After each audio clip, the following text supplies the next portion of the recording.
Okay, commercial break.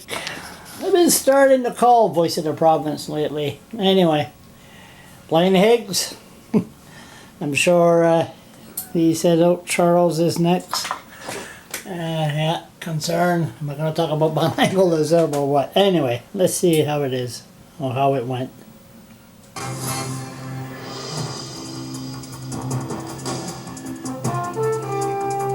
Welcome back, ladies and gentlemen. You're joining us on Rogers TV for Voice of the Province. Our guest is Blaine Higgs, former finance minister, now sitting in the opposition and has lots of questions and things about the budget.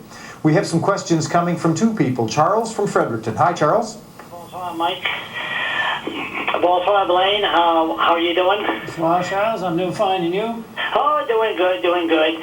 I mean, since the question period is going to be shut down for a month and a half, I guess the only thing we have is a Voice of the Province, this show, to call the politician and ask questions, because I thought it was sad that question period is all over, but we still got my blog. But anyway, that's not important. I got to stay calm. This is not now, Charles, is there a question in there? Oh, sorry about that. I get carried away once in a while. When you were in the opposition, you could promise the world, and that's what Blaine is doing here. And every politician, it could be liberal, when you're in the opposition, you know, say anything you want. But there's two things I want to know, and I'll let you go. Number one, if they want to save so much money, how come they don't eliminate the post that Bernard Lord put in place, the language commissioner, that costs $500,000 a year to cause conflict between les Acadiens and the English? And the other question is, what's the difference between a liberal and a conservative? You have a good night. Well, Charles, nice and succinct. Thank you.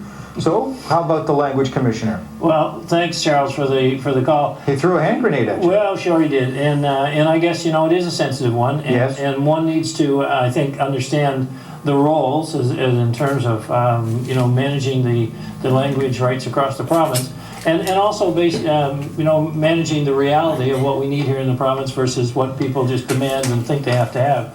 So, I mean, I think the language commissioner is to provide that balance. I know we see different times when we feel that isn't quite the case, and we wonder, well, you know, that doesn't seem to make sense. Mm-hmm. And I think, just as we talked about the Brunswickers having solutions, I think the same thing applies, is that what we need to make sure that we understand that there's a reality of what's required, there's a requirement under the law, and there's also a requirement of doing the right thing. And let's not get skewed on one way or the other. That just doesn't make any sense. Yeah. And sometimes that's what's happened. People look at it and say, that doesn't make sense, and we should find a way to work with the moderate people to deal with that. Right. Charles' second question was, ideologically, what's the difference between a a progressive conservative and a liberal? Well, I've learned it firsthand, Charles, if I ever had any doubt, because, I mean, it was at times you'd kind of wonder yourself, and I would, but there's definitely a tax and spend philosophy that goes with the Liberal Party, and I guess that I've seen firsthand.